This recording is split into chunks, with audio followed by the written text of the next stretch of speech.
நமஸ்காரம், என் பேரு ஸ்ரீநிதி. நான் சென்னையில இருந்து வரேன். இதான் என் முதல் வாட்டி MSRக்கு வாலண்டியர் பண்ணி பெரிய ஒரு இவெண்ட் நல்ல வழியா கொண்டு வரதுக்கு நிறைய பேர் நிறைய எஃபர்ட் போடுறாங்கன்னு இப்பதான் எனக்கு பார்த்து புரியுது. வாலண்டியரிங் அப்படிங்கிறது அடுத்தவங்களுக்கு செய்யும் போது அதோட ஆனந்தம் ரொம்ப ஜாஸ்தியாகும். அண்ட் மகாசிவராத்திரி அப்படின்னும் போது நிறைய கொண்டாட்டங்கள், அதுல நம்ம பார்ட்ல இருப்போம் அப்படின்றதே ஒரு பெரிய விஷயம். இங்க இருந்தா வேற எதை பத்தி யோசிக்க தோண மாட்டேங்குது.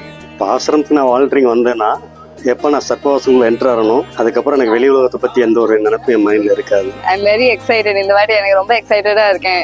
இதுல ஒரு சின்ன பார்ட்டா நான் என்ன பண்ண முடியுமோ பண்ணறதுக்கு. எப்போ மகாசிவராத்திரி வரும் அப்படின்னு ஒரு வருஷம் வெயிட் பண்ணி வாலண்டியரிங்க்கு அப்ளை பண்றேன். நான் கடந்த 9 வருஷமா இஷால வாலண்டியரிங் பண்ணிட்டு இருக்கேன். வெளியே எந்த ஒரு வேலை நம்மளுக்கு காசு கொடுத்து நம்ம பண்ணாலும் எந்த ஒரு மன நிறைவும் இருக்காது. பட் இங்க அதெல்லாம் எதுவுமே இல்லை. பட் ரொம்ப ஃபுல்ஃபில்மெண்ட்டா ஒவ்வொரு விஷயத்த பண்றதுக்கு ரொம்ப ஹாப்பியா இருக்குது. இது நான் மட்டும் இல்லை, என்னை சுத்தி இருக்கிற எல்லாருமே ரொம்ப வில்லிங்கா இங்க வாலண்டியரிங் பண்றாங்க. அந்த சுத்தி இருக்கிறவங்களை